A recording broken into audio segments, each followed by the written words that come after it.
What if nagbenta ka ng taho sa panahon ng Kastila? Paano kung bigla kang napunta sa panahon ng Kastila? Tapos ang dala mo lang, taho, yayaman ka o huhulihin ka?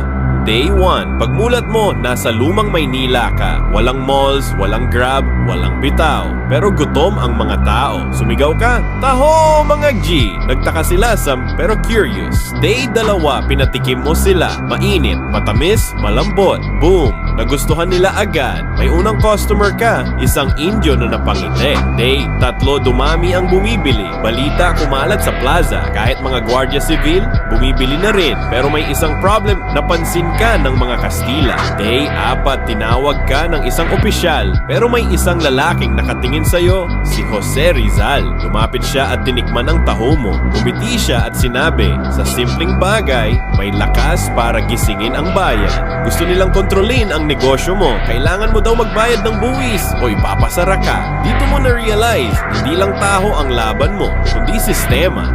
Day 6, pero di ka sumuko. Ginawa mong lihim ang bentahan. Mas dumami ang loyal customers mo, ang taho mo, naging simbolo ng simpleng kalayaan.